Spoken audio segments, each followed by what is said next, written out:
সিরিজের প্রথম টি-20তে সন্ধ্যায় মুখোমুখি হবে বাংলাদেশ পাকিস্তান। অতীত ভুলে সেরা ক্রিকেট খেলার তাগিদ অধিনায়ক লিটনের, ক্লিন সুইপের চোখ পাকিস্তানের। উপরের লেভেলে যাইতে হইলে আমাদের ঘরোয়া লিগ প্রয়োজন। ছেলেদের লিগ টুর্নামেন্ট হয় না, আর মেয়েদের তো লিগ টুর্নামেন্টের স্বপ্নটা দেখাই মিথ্যা। বরিশালে দীর্ঘদিন ধরে বন্ধ ঘরোয়া টুর্নামেন্ট, বিপাকে স্থানীয় ক্রিকেটাররা। মাঠ সংকটকে দায়ী করছে জেলা ক্রীড়া সংস্থা। দ্রুতই জেলা ও বিভাগীয় লিগ আয়োজনের আশ্বাস।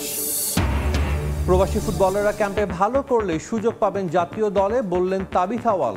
পারিশ্রমিক নিয়ে বিতর্কের সুযোগ নেই, দলে জায়গা পেলে খরচ বহন করবে ফেডারেশন।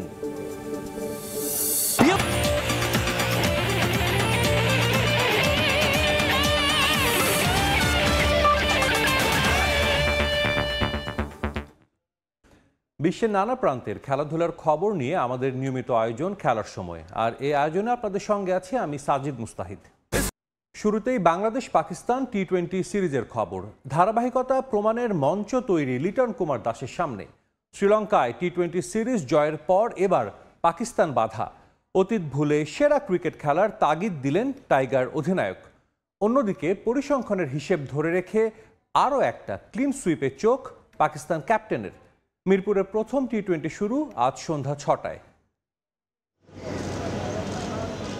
অধিনায়কত্ব উপভোগ করছেন লিটন কুমার দাস। ক্যারিবীয় বধের পর তার নেতৃত্বে এসেছে শ্রীলঙ্কায় প্রথমবারের মতো সিরিজ জয়। 13 ম্যাচ পর এবার প্রথম ঘরের মাঠে টস করবেন লিটন। হোম অ্যাডভান্টেজের হিসেব টানলে পরীক্ষাটা অপেক্ষাকৃত সহজ, যদিও প্রতিপক্ষ পাকিস্তান বলেই কিনা সে স্বস্তিটুকু পাচ্ছেন না উইকেট কিপার ব্যাটার। আমাদের ভালো ক্রিকেটটা খেলতে হবে। শ্রীলঙ্কায় 2 দিন আগে যেটা ঘটে গেছে এটা পাস্ট। সো এখন এটা নতুন জায়গা, নতুন ভেন্যু, সব কিছু নতুনভাবে নিতে হবে, নতুন চ্যালেঞ্জ আসবে। আমরা প্রস্তুত এই চ্যালেঞ্জটা নেওয়ার জন্য, এবং দেখি কী হয়। সব কিছু তৈরি হয় হিস্ট্রি হওয়ার জন্য, বাট রেকর্ড কিন্তু ব্রেকও হয়। সো আমরা যদি ভালো ক্রিকেট খেলি, রেকর্ড ব্রেক হতে সময় লাগবে না। বাট ওই রেকর্ডের চিন্তা না করে আমরা কি করতে পারি, আমাদের কতখানি ক্যাপাবিলিটি আছে, কতখানি বেটার ক্রিকেট খেলতে পারি, তাহলে ওই সব জিনিসই চেঞ্জ হয়ে যাবে। কারণটা সহজ, চেনা কন্ডিশন, স্পিন বিভাগের শক্তিমত্তা। 16 জনের বহরের 9 জনই খেলেছেন সবশেষ বিপিএলে। রাগঢাক না রেখে পাকিস্তান অধিনায়কও স্বীকার করলেন ওই অভিজ্ঞতাই তাদের এই সফরের মূল শক্তি। আমাদের দলের বেশিরভাগ খেলোয়াড়ই বিপিএল খেলেছে, যেটা খুবই গুরুত্বপূর্ণ। তাদের সঙ্গে কথা হয়েছে, ওরা যে ইনপুট দিয়েছে আমরা ওই অনুযায়ী পরিকল্পনা সাজিয়েছি। আমরা আমাদের খেলার ধরন পরিবর্তন করেছি এবং এভাবেই খেলতে চাই। বাংলাদেশ নিজের মাঠে সবসময়ই ভালো দল। লিটন অবশ্য ইতিবাচক হিসেবেই দেখছেন বিষয়টিকে। কথার লড়াইয়ে জয়টা টাইগার অধিনায়কেরই। ফ্র্যাঞ্চাইজি ক্রিকেটের মজাটাই এটা যে আপনি পুরো ওয়ার্ল্ডের সব প্লেয়ারদের সাথে খেলার সুযোগ থাকে, ফ্রেন্ডশিপ করার সুযোগ থাকে। সো আপনি যদি আপনার একটা জায়গায় স্টপ হয়ে থাকেন শুধুমাত্র ন্যাশনাল টিম, তাহলে কিন্তু আপনি বাইরের প্লেয়ার সম্বন্ধেও জানবেন না, ড্রেসিং রুমও শেয়ার করতে পারবেন না। তো আমার মনে হয় অবভিয়াসলি এটা বোথ সাইডেই কাজে দেবে। তারাও যেমন আমাদের স্ট্রং পয়েন্ট উইক পয়েন্ট জানে, আমরাও তাদের সাথে খেলি, আমরাও স্ট্রং পয়েন্ট উইক পয়েন্ট জানি। সো আমার মনে হয় না খুব একটা সমস্যা হবে, বাট ইকুয়ালি এটা খুব ভালো সাইড। প্রায় 4 বছর পর বাংলাদেশের মাটিতে সিরিজ খেলবে পাকিস্তান ক্রিকেট দল। এ দলের ব্যানারে এশিয়ান গেমসের হিসেবটা একপাশে রাখলে 2016 পর থেকে পাকিস্তানকে হারানোর সুখস্মৃতি নেই টাইগারদের। এখন লিটন কুমার দাসের দলের সামনে পরীক্ষা, শ্রীলঙ্কায় পাওয়া মোমেন্টাম কাজে লাগিয়ে সেই অপেক্ষার অবসান তারা ঘটাতে পারেন কিনা। মিরপুরের হোম অফ ক্রিকেট থেকে সাব্বির মিথুন, সময় সংবাদ, ঢাকা। কন্ডিশন বিবেচনায় উইনিং কম্বিনেশন ভাঙতে যাচ্ছে টিম ম্যানেজমেন্ট। হোম অফ ক্রিকেটের মন্থর উইকেটে বাদ পড়তে পারেন পেসার শরীফুল ইসলাম। পেসার কমিয়ে স্পিনার বাড়ালে ভাগ্য খুলবে নাসুম আহমেদের। আবার বিবেচনায় আছেন মেহেদী হাসান মিরাজও। বৃষ্টি বাগড়ায় হাই স্কোরিং ম্যাচের সম্ভাবনা নেই প্রথম টি-20তে। মিরপুরের বাস্তবতায় একটা ম্যাচের জন্য এতখানি বিশ্রাম আসলে স্বাভাবিকভাবে জোটে না। তবে এই ম্যাচটা দিয়ে মিরপুরের হোম অফ ক্রিকেট একটা লম্বা সময়ের বিরতি কাটিয়ে আবারও ফিরতে যাচ্ছে ইন্টারন্যাশনাল ক্রিকেটে। সবশেষ বিপিএল ফাইনালের পরে এই মাঠে আর কোনো ধরনের ক্রিকেট হয়নি, এজন্য এই উইকেটটা নিজেকে প্রস্তুত করার জন্য পর্যাপ্ত সময় পেয়েছে। তবে বাধা হচ্ছে বেরসিক বৃষ্টি। ম্যাচের আগের দিনও সকাল থেকে রোদ পেলেও কিছুটা বৃষ্টি সেই উইকেট প্রস্তুতে আর একটা বাধার সৃষ্টি করে। এখানকার গ্রাউন্ডসম্যানরা একটা ব্যস্ত সময় পার করছে। স্বাভাবিকভাবেই টি-20তে একটা হাই স্কোরিং ম্যাচ খুব বেশি গুরুত্বপূর্ণ, সেটা যেমন দর্শকদের জন্য, তার পাশাপাশি ব্যাটাররাও প্রত্যাশা করবে যে এই উইকেটে ব্যাটে বলটা যেন সহজে আসে। তবে শেষ মুহূর্তে উইকেট ঢেকে দেওয়ার কারণে প্রথম টি-20তে আসলে পিচ কেমন ব্যবহার করবে সেটাও এখন বড় প্রশ্নের জন্ম দিচ্ছে, কারণ প্রপার ব্যাটিং উইকেট তৈরি করার জন্য রোদের একটা প্রয়োজন ছিল। সেই রোদ সাম্প্রতিক সময়ে খুব একটা পাওয়া যায়নি, কারণ টানা বৃষ্টির কারণে মিরপুরের উইকেট বেশিরভাগ সময়ই কাভারের নিচে ছিল। অর্থাৎ সেই কাভারের কারণে প্রথম টি-20তে কিন্তু একটা প্রভাব পড়তে পারে। সবশেষ বিপিএলে আমরা বেশ কিছু হাই স্কোরিং ম্যাচ দেখেছিলাম, সেই হাই স্কোরিং ম্যাচের প্রভাব আসলে পাকিস্তান সিরিজে কতটুকু থাকবে সেটা একটা বড় প্রশ্নের জন্ম দিচ্ছে। এদিকে বাংলাদেশ দলের কথা যদি আমি বলি, সবশেষ শ্রীলঙ্কা সিরিজ জিতে উইনিং কম্বিনেশন ভাঙার খুব একটা চেষ্টা করবে না টিম ম্যানেজমেন্ট। তবে মিরপুরের এই উইকেট বিবেচনায় একটা পরিবর্তন একেবারেই অবশ্যম্ভাবী। পেসিং ইউনিটে একজন বোলার কমিয়ে একটা বাড়তি স্পিনার খেলাতে পারে টিম ম্যানেজমেন্ট, সেক্ষেত্রে শরীফুল ইসলাম বাদ পড়তে পারে এবং তার জায়গায় নাসুম আহমেদ আরও একটা বাড়তি স্পিন অ্যাডভান্টেজ হিসেবে খেলতে পারেন দলের হয়ে। সবশেষ এই মাঠে খেলা 5 টি-20তে বাংলাদেশ মাত্র একটিতে হেরেছে এবং সেটা জিম্বাবুয়ের অ্যাগেনস্টে। এছাড়া ইংল্যান্ডকে এই মাঠে 2 বার হারানোর অভিজ্ঞতা রয়েছে, যদিও বা পাকিস্তানের অ্যাগেনস্টে কিন্তু বাংলাদেশের পরিসংখ্যানটা খুব সুখকর নয়। সবশেষ পাকিস্তানের বিপক্ষে এই মাঠে 3 ম্যাচের যে টি-20 সিরিজ খেলছিল বাংলাদেশ, তার 3টাতেই হেরেছিল। অর্থাৎ এই কন্ডিশনের সঙ্গে কিন্তু পাকিস্তান খুবই পরিচিত এবং তারা আজকে সংবাদ সম্মেলনেও বলেছে যে বিপিএল খেলার যে অভিজ্ঞতা পাকিস্তানি ক্রিকেটারদের, সেই অভিজ্ঞতা কাজে লাগিয়ে তারা প্রথম টি-20-র পরিকল্পনা সাজাচ্ছে। অর্থাৎ বাংলাদেশের জন্য আসলে একটা বড় পরীক্ষা, কারণ শ্রীলঙ্কার বিপক্ষে যে মোমেন্টামটা তারা পেয়েছে তা হয়তো কাজে নাও লাগতে পারে। তবে এখন দেখার বিষয় বাংলাদেশ শ্রীলঙ্কা সিরিজের মোমেন্টামটা ধরে রেখে পাকিস্তানের বিপক্ষে এই মাঠে কেমনভাবে পারফরমেন্স করে। শেরে বাংলা জাতীয় ক্রিকেট স্টেডিয়াম থেকে সাব্বির মিথুন, সময় সংবাদ, ঢাকা। এই মুহূর্তে মিরপুর শেরেবাংলা স্টেডিয়ামে আছেন রিপোর্টার তামিম হোসেন। বাংলাদেশ পাকিস্তান ম্যাচের আগে সবশেষ খবর জানতে সরাসরি যাচ্ছি তার কাছে। তামিম, আর কিছুক্ষণ বাদই শুরু হবে বাংলাদেশ পাকিস্তানের প্রথম টি-20 ম্যাচ।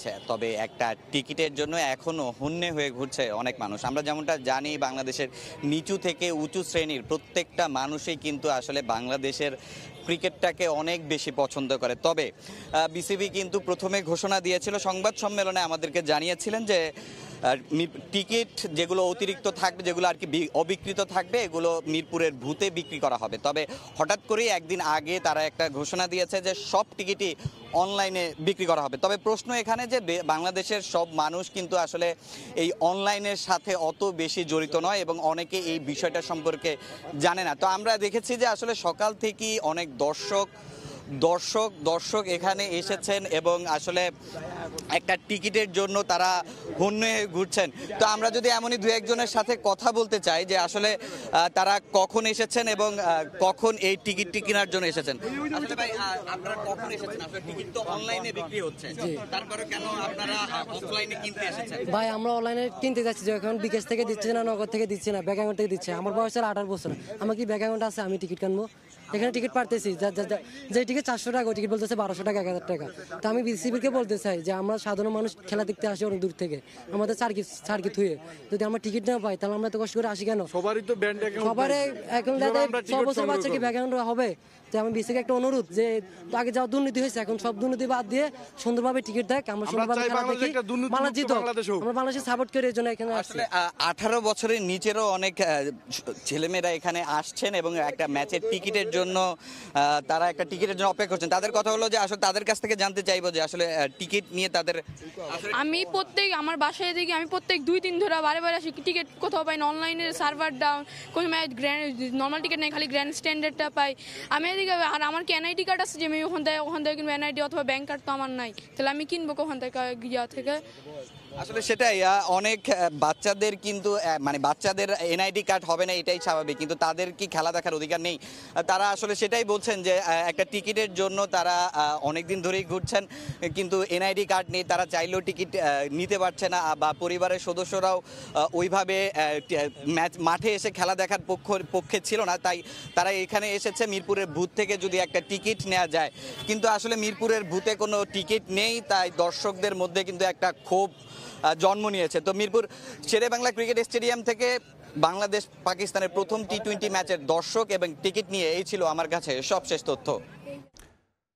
আমাদের সঙ্গে মিরপুর থেকে যুক্ত হয়েছিলেন রিপোর্টার তামিম হোসেন। 3.5 বছর পর আবারও মিরপুরে মুখোমুখি হবে বাংলাদেশ পাকিস্তান, তবে পরিসংখ্যান মেন ইন গ্রিনদের চেয়ে বেশ পিছিয়ে টাইগাররা। শর্টার ফরম্যাটে এখন পর্যন্ত মোট 22 বারের দেখায় মাত্র 3 জয় পেয়েছে লাল সবুজ। এই 3 জয়ের মধ্যে 2টি মিরপুরে, যদিও দলের সাম্প্রতিক পারফরম্যান্স বড় স্বপ্ন দেখাচ্ছে লিটনদের। 3.5 বছর পর ঘরের মাঠে প্রতিপক্ষ পাকিস্তান, হোম কিংবা অ্যাওয়ে যাদের বিপক্ষে বাংলাদেশের কেবল হারেরই গল্প। তবে শ্রীলঙ্কার মাটিতে গড়া ইতিহাস দেখাচ্ছে বড় স্বপ্ন। অতীতকে বৃদ্ধাঙ্গুলি দেখিয়ে এবার নতুন শুরুর অপেক্ষায় লিটনের দল। টি-20 ক্রিকেটে পাকিস্তান বরাবরই বাংলাদেশের সামনে কঠিন প্রতিপক্ষ। শর্টার ফরম্যাটে 2007 সালে প্রথমবারের মতো মুখোমুখি হয়েছিল দুদল। সে ম্যাচে আশরাফুলের দল হেরেছিল 30 রানে। এরপর আরও 21 বার দেখা হয় দুদলের, যেখানে মেন ইন গ্রিনদের জয় 18টি। ঘরের মাঠে সবশেষ সিরিজেও বাংলাদেশকে হোয়াইট ওয়াশ করেছে পাকিস্তান। পাকিস্তানের বিপক্ষে বাংলাদেশ প্রথম জয় পেয়েছিল 2015 সালে মিরপুরের হোম অফ ক্রিকেটে। এ মাঠেই এর 1 বছর বাদে এশিয়া কাপে দ্বিতীয় জয়ের দেখা পায় টাইগাররা, আর 2023 সালের এশিয়ান গেমসে পায় তৃতীয় জয়। বাংলাদেশে মোট 60টি টি-20 খেলেছে পাকিস্তান। সবশেষ 2021 সালে 3 ম্যাচের টি-20 সিরিজে টাইগারদের হোয়াইট ওয়াশ করেছিল মেন ইন গ্রিন। তবে বাংলাদেশের সাম্প্রতিক পারফরমেন্স দেখাচ্ছে আশার আলো। অন্যদিকে বাংলাদেশের বিপক্ষে সবশেষ টি-20 সিরিজের আগে এই ফরম্যাটে পাকিস্তানও ছিল হারের বৃত্তে। নিউজিল্যান্ড সফরে সিরিজ হেরেছে 4-1 ব্যবধানে। সাউথ আফ্রিকাতেও সঙ্গী হয়েছে 2-0 ব্যবধানের হার। প্রায় 14 মাস পর দেশের মাটিতে টি-20 খেলবে বাংলাদেশ। গেল বছর জিম্বাবুয়ের বিপক্ষে 5 ম্যাচের টি-20 সিরিজ খেলেছিল টাইগাররা, জয় পেয়েছে 4-1 ব্যবধানে। এশিয়া কাপের আগে এই সিরিজ দুদলের কাছেই বেশ গুরুত্বপূর্ণ। তবে দুদলেরই চিন্তা মিরপুরের বৈচিত্র্যময় উইকেট নিয়ে। একে তো বৃষ্টি, তার উপর দীর্ঘদিন খেলা নেই মিরপুরে। ম্যাচে টস হতে পারে বড় ফ্যাক্টর। যে দল জিতবে ফিল্ডিংটাই করতে চাইবে আগে। শেরে বাংলার পরিসংখ্যানও পরে ব্যাট করাদের পক্ষে। এখন পর্যন্ত মিরপুরের 63 ম্যাচের মধ্যে 32টি জয় পেয়েছে পরে ব্যাট করা দল। এদিকে এই সিরিজে মিরপুরে সাকিবের টি-20তে সর্বোচ্চ 45 উইকেটের মাইলফলক টপকানোর সুযোগ থাকবে মোস্তাফিজের সামনে। হোম অফ ক্রিকেটে কাটার মাস্টারের উইকেট এখন 43টি। তামিম হোসেন, সময় সংবাদ। দীর্ঘদিন ধরে বরিশালে হয় না কোনো ঘরোয়া ক্রিকেট টুর্নামেন্ট। এতে অস্তিত্ব সংকটে স্থানীয় ক্রিকেটাররা। নতুন করে জেলা ক্রীড়া সংস্থার কমিটি গঠনের পর আশার আলো দেখলেও এখন হতাশা নিয়ে অনুশীলন করছেন তরুণ ক্রিকেটাররা। এদিকে ঘরোয়া টুর্নামেন্ট আয়োজন করতে না পারার পেছনে মাঠ সংকটকে দায়ী করছেন স্থানীয় ক্রীড়া সংস্থা। যদিও দ্রুত বিভাগীয় ও জেলা ক্রিকেট সহ ফুটবল টুর্নামেন্ট আয়োজনের কথা জানান বরিশাল বিভাগীয় কমিশনার। রিফাতুল ইসলাম মিরনের রিপোর্ট। ভেন্যু সংকটের কারণে মুখ থুবড়ে আছে বরিশালের ক্রীড়াঙ্গন। দীর্ঘ সময় বরিশালে নেই ঘরোয়া ক্রিকেট। এতে ঝরে পড়ছে প্রতিভাবান অনেক তরুণ ক্রিকেটার। বরিশাল ক্রিকেটের আতুরঘর কবি জীবনানন্দ দাস স্টেডিয়াম। একসময় এই স্টেডিয়ামেই আয়োজিত হয়েছে বিভাগীয় ও জেলা ক্রিকেট টুর্নামেন্ট। অনুষ্ঠিত হয়েছে যুব দলের টেস্ট ম্যাচও। তবে সংস্কার কাজ চলমান থাকায় ঘরোয়া কোনো টুর্নামেন্ট আয়োজনের সুযোগ নেই। যদিও সংস্কার কাজ শুরুর আগে থেকেই স্টেডিয়ামটিতে বন্ধ রয়েছে ঘরোয়া টুর্নামেন্ট। টুর্নামেন্ট থেমে থাকলেও থেমে নেই স্থানীয় ক্রিকেটাররা। জাতীয় দলে খেলার স্বপ্ন নিয়ে অনেক ক্রিকেটার নিয়মিত নিজেদের প্রস্তুত করছেন বিভিন্ন একাডেমিতে।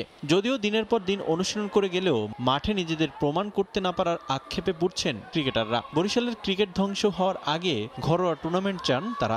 বিগত অনেক দিন যাবত এখানে প্র্যাকটিস করতেছি, সো আমাদের উপরের লেভেলে যাইতে হলে আমাদের ঘরোয়া লিগ প্রয়োজন। ছেলেদের লিগ টুর্নামেন্ট হয় না, আর মেয়েদের তো লিগ টুর্নামেন্টের স্বপ্নটা দেখাই মিথ্যাই। আমাদের এখানে কোনো লোকাল ম্যাচ হয় না, কোনো লিগ হয় না। আবার এই যে আমরা যেই জায়গায় প্র্যাকটিস করবো ওই জায়গায় কোনো কার্যক্রম হয় না। মাঠের পানি থাকে, ঘাস থাকে। বরিশাল ডিভিশনে শুধু খেলা চলতেছে না, বাইরের যে কোনো ডিভিশনে খেলা চলতেছে। বরিশালে ঘরোয়া কোনো টুর্নামেন্ট না থাকা ক্রিকেটারদের জন্য নেতিবাচক মনে করছেন স্থানীয় কোচরাও। এতে উঠে আসতে পারছে না আন্তর্জাতিক মানের কোনো ক্রিকেটার। তাই দ্রুত ঘরোয়া ক্রিকেট ফেরানোর আহ্বান কোচদের। প্রথম শ্রেণীর ক্রিকেট যেটি এখানে অনুষ্ঠিত হতো একসময়, সেই প্রথম শ্রেণীর ক্রিকেটও যেন এখানে যেন আপনার সবসময় যেন চলমান থাকে এবং এমন না হয় যে 2-1টা ম্যাচ হলো আবার অদৃশ্য কারণে স্টপ হয়ে গেল। আমরা ম্যাচ খেলাই পিরোজপুর গিয়ে, বরগুনা গিয়ে, ওদেরকে নিয়ে আমরা প্র্যাকটিস ম্যাচ খেলাই। সেই ম্যাচগুলি যদি আমরা এখানে কোনো খেলার সুযোগ করতে পারতাম। গত বছর রাজনৈতিক পট পরিবর্তনের পর দেশের ক্রীড়াঙ্গন সচল রাখতে নতুন করে অ্যাডহক কমিটি গঠন করে জাতীয় ক্রীড়া পরিষদ। তাদের হাত ধরে ক্রীড়াঙ্গন অগ্রযাত্রার প্রত্যাশায় ছিল বরিশালবাসী, তবে সেখানেও ব্যর্থ হয় দায়িত্বরতরা। যদিও ঘরোয়া কোনো টুর্নামেন্ট আয়োজন করতে না পারার পেছনে মাঠ সংকটকেই দায়ী করছে স্থানীয় ক্রীড়া সংস্থা। ঘরোয়া ক্রিকেট আসলে ক্রিকেট লিগ করার আগে সবার প্রথমে যে জিনিসটা দরকার সেটা হচ্ছে মাঠ। আমাদের বরিশালে মাঠ সংকট ছিল। আশা করি মাঠটা যদি কমপ্লিট হয়ে যায় আমরা বিভিন্ন যে ফার্স্ট ডিভিশন, সেকেন্ড ডিভিশন, যে প্রিমিয়ার যে লিগগুলো রয়েছে পর্যায়ক্রমে আমরা এটা শুরু করতে পারবো। তার আগে আমার মাঠটা দরকার। বরিশালের ক্রীড়াঙ্গন স্থবির হয়ে পড়ায় বিভিন্ন ধরনের অপরাধে জড়িয়ে পড়ছে তরুণ সমাজ। তাই দ্রুত বিভাগীয় ও জেলা ক্রিকেট সহ ফুটবল টুর্নামেন্ট আয়োজন করা হবে বলে আশ্বস্ত করেছেন বরিশাল বিভাগীয় কমিশনার। মাসখানেক পরে আমরা বিভাগীয় পর্যায়ে, জেলা পর্যায়ে এই ধরনের কিছু শুরু করব। কারণ এটা না করলে হবে কি, যে তরুণরা আমাদের দেশকে একটা নতুন প্রাণ দিয়েছে সেই তরুণদের তারুণ্যকে আমরা ধরে রাখতে পারবো না। বরিশালে ঘরোয়া ক্রিকেট ফিল্ডে কামরুল ইসলাম রাব্বি, তানভীর ইসলামের মতো ক্রিকেটাররা উঠে আসবে, এমনটাই বিশ্বাস কীর্তনখোলাবাসীর। রিফাতুল ইসলাম মিরন, সময় সংবাদ, বরিশাল। দরজা সবার জন্য উন্মুক্ত। ট্রায়ালে অংশ নেয়া প্রবাসী ফুটবলাররা ক্যাম্পে ভালো করলে সরাসরি সুযোগ পাবেন সেখানে, নিশ্চিত করেছেন বাফুফের সভাপতি তাবিথ আওয়াল। তাদের পারিশ্রমিক নিয়ে বিতর্ক করার কোনো সুযোগ নেই জানিয়ে বাফুফে প্রধান জানান, দলে জায়গা পেলে তাদের সমস্ত খরচ বহন করবে ফেডারেশন। তবে যারা এরই মধ্যে বিদেশি ক্লাবে খেলছেন তারা সুবিধা পাবেন এখন থেকেই। নিজ ইচ্ছাতেই বাফুফের ট্রায়ালে অংশ নিয়েছিলেন প্রবাসীরা। দুর্দান্ত পারফর্ম করে সেখানে নজরও কাড়েন কয়েকজন। তবে ফেডারেশনের টেকনিক্যাল ডিপার্টমেন্ট এই তালিকা প্রকাশ না করায় শুরু হয় বিতর্ক। প্রশ্ন তোলা হয় বাফুফের দল নির্বাচনের স্বচ্ছতা নিয়ে। ট্রায়ালে প্রবাসীরা ব্যক্তিগত নৈপুণ্য দেখালেও প্রতিযোগিতামূলক ফুটবলে তাদের ম্যাচ টেম্পারমেন্ট যাচাই করতে চায় বাফুফে। আর তাই অনূর্ধ্ব-23 দলের ক্যাম্পে ডাক পাচ্ছেন বিতোষক জায়ান আহমেদরা। সেখানে নিজেদের প্রমাণ করতে পারলেই মিলবে লাল সবুজ জার্সি গায়ে চাপানোর সুযোগ। আমাদের রিভলভিং ডোর টাইপ অপরচুনিটি, যে কোনো প্লেয়ার যে কোনো মুহূর্তে পারফরমেন্স ভালো হইলেই টিমে ঢুকতে পারবে। যে কোনো প্লেয়ার পারফরমেন্স ড্রপ করলে আপাতত টিমে বাইরে থাকতে হবে। বাট কেউই কিন্তু আজীবনের জন্য বঞ্চিত না, কেউ আজীবনের জন্য টিমেও না। সো আমাদের ভেরি ক্লিয়ার যে ট্রায়ালের মাধ্যমে আসেন, লিগের মাধ্যমে আসেন, চয়েসের মাধ্যমে আসেন, এভরি টাইম আমরা প্লেয়ার সিলেক্ট করি, সবার জন্য ইকুয়াল অপরচুনিটি থাকে।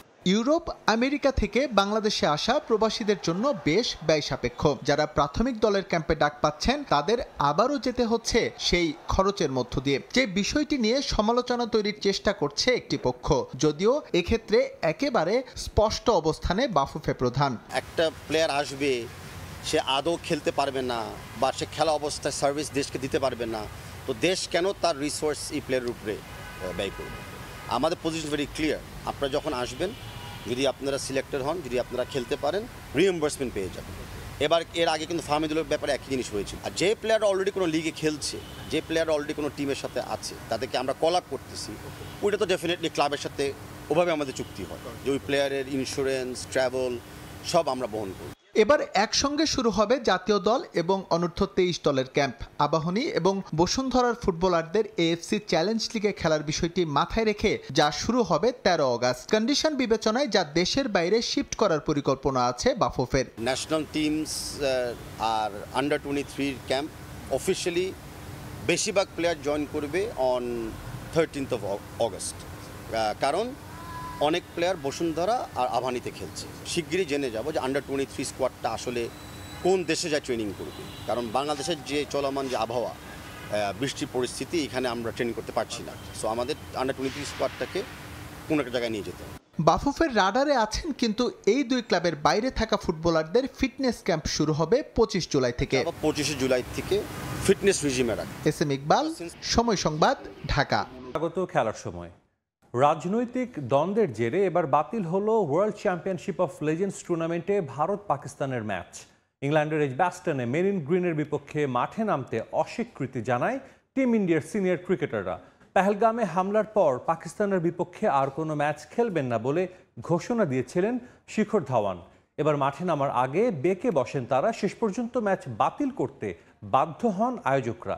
ক্রিকেটারদের মনস্তাত্ত্বিক আঘাতের কারণ হওয়ায় ক্ষমাও চেয়েছে WCL কর্তৃপক্ষ। ভারত পাকিস্তান রাজনৈতিক অস্থিরতার প্রভাবে বন্ধ দুদেশের দ্বিপাক্ষিক সিরিজ। বিশ্বকাপ ও এসিসির কোনো আসর ছাড়া দুদেশের খেলা দেখার সুযোগ হয় না সমর্থকদের। এবছর এপ্রিলে কাশ্মীরের পেহেলগামে সন্ত্রাসী হামলার জেরে সেটা কমাতো দূরে থাক আরও বেড়েছে। পেহেলগাম হামলায় দুদেশের রাজনৈতিক উত্তেজনার প্রভাব পড়েছিল IPL ও PSL এ। সামরিক সংঘাতের কারণে বেশ কিছুদিন বন্ধ রাখা হয়েছিল সংক্ষিপ্ত সংস্করণের জনপ্রিয় দুই আসর। পেহেলগাম হামলার পর কথার লড়াইয়ে উত্তাপ ছড়িয়েছিলেন দুদেশের সাবেক ক্রিকেটাররাও। তাদের বাকযুদ্ধে উত্তাল ছিল সামাজিক যোগাযোগ মাধ্যম। সে সময় পাকিস্তানের সামা টিভিতে দেয়া সাক্ষাৎকারে সাবেক ক্রিকেটার শহীদ আফ্রিদি ভারতকে উদ্দেশ্য করে বলেছিলেন, যদি কাশ্মীরে একটি পটকাও ফাটে তোমরা পাকিস্তানকে দায়ী করো, অথচ কাশ্মীরে তোমাদের 8 লাখ শক্তিশালী সেনাবাহিনী রয়েছে। সেনাবাহিনীকে অকেজো বলেও সমালোচনা করেছিলেন আফ্রিদি। সে সাক্ষাৎকারের পর একজোট হয়ে আফ্রিদির সমালোচনায় মেতে ওঠেন সাবেকরা। টিম ইন্ডিয়ার সাবেক ক্রিকেটার শিখর ধাওয়ান সে সময় জানিয়েছিলেন পাকিস্তানের বিপক্ষে কখনোই মাঠে নামবেন না তিনি। দা কুমড়ার সম্পর্কে রূপ নেয় দুদেশের সাবেকদের সম্পর্ক। এবার তারই প্রভাব পড়ল ওয়ার্ল্ড চ্যাম্পিয়নশিপ অফ লেজেন্ডস টুর্নামেন্টে। গত 18 জুলাই থেকে শুরু হয় সাবেক ক্রিকেটারদের অংশগ্রহণে এই আসর। সবকিছু চলছিল ঠিকঠাক, তবে পাকিস্তানের বিপক্ষে ম্যাচের আগে পাল্টে যায় দৃশ্যপট। যুবরাজ সিং, হরভজন সিং, ইরফান পাঠানরা জানিয়ে দেন আফ্রিদি থাকায় মেন ইন গ্রিনদের বিপক্ষে ম্যাচ খেলবেন না তারা। কোনো উপায় না পেয়ে ম্যাচটি শেষ পর্যন্ত বাতিল করে দেয় কর্তৃপক্ষ। ইনস্টাগ্রামে বিবৃতি দিয়ে ক্রিকেটারদের মনস্তাত্ত্বিকভাবে আঘাতের কারণ হওয়ায় ক্ষমাও চেয়েছে WCL কর্তৃপক্ষ।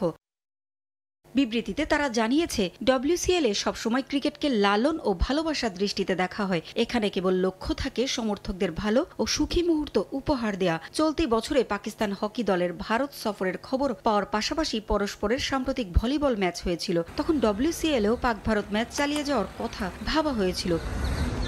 উদ্দেশ্য ছিল কেবল বিশ্বের ক্রিকেট ভক্তদের জন্য কিছু আনন্দঘন মুহূর্তের সৃষ্টি করা। তবে কঠিন পরিস্থিতিতে পাকিস্তান ভারত ম্যাচ বাতিলের সিদ্ধান্ত নেওয়া হয়েছে। কারো অনুভূতিতে আঘাত করার জন্য আন্তরিকভাবে ক্ষমাও চেয়েছে WCL কর্তৃপক্ষ। এ ম্যাচ বাতিল হলেও দুদল যদি আসরের ফাইনালে ওঠে তখন কি সিদ্ধান্ত নেওয়া হবে তা এখনো জানায়নি কর্তৃপক্ষ। পারভিন আক্তার, সময় সংবাদ। আবারও স্বাগত খেলার সময়। 2028 লস অ্যাঞ্জেলেস অলিম্পিকে ক্রিকেট ডিসিপ্লিনে খেলবে মাত্র 6টি দল। শনিবার সিঙ্গাপুরে অনুষ্ঠিত ICCর বার্ষিক সাধারণ সভায় এই সিদ্ধান্ত নেওয়া হয়েছে। এশিয়া থেকে একটি দলই পাবে সরাসরি অংশগ্রহণের টিকিট। অংশগ্রহণকারী 6 দলের একটি স্বাগতিক যুক্তরাষ্ট্র, বাকি 5 দলের 4টি অঞ্চল ভিত্তিক শীর্ষ র্যাঙ্কিংধারী দল। ফোর্বসের প্রতিবেদনে বলা হয়েছে, ক্রিকেটের সর্বোচ্চ নিয়ন্ত্রক সংস্থা অলিম্পিকে অংশগ্রহণের জন্য অঞ্চল ভিত্তিক র্যাঙ্কিংকে প্রাধান্য দিতে চায়। ফলে এশিয়া, ইউরোপ, আফ্রিকা ও ওশেনিয়া থেকে একটি দল সরাসরি যাবে, আর বাকি একটি স্লট নির্ধারিত হবে বাছাই পর্বের মাধ্যমে। এদিকে নারীদের ক্ষেত্রে অলিম্পিকে অংশগ্রহণ নির্ধারণ করবে T20 বিশ্বকাপ। তবে যুক্তরাষ্ট্রের নারীদের অংশগ্রহণ নিয়ে এখনও অনিশ্চয়তা রয়েছে। 2028-এর 12 জুলাই লস অ্যাঞ্জেলেসের 50 কিলোমিটার দূরের পোমোনা শহরের ফেয়ার গ্রাউন্ডস স্টেডিয়ামে শুরু হবে অলিম্পিক ক্রিকেট।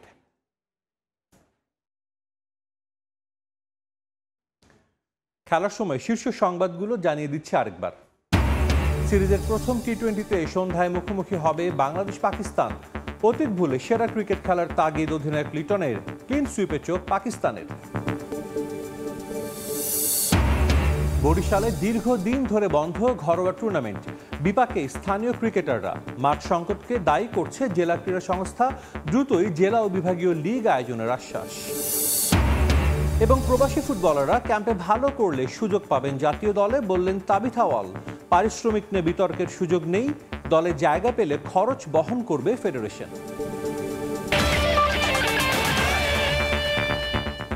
এই ছিল খেলার সময়ের এখনকার আয়োজন। সঙ্গেই থাকুন সময়ের।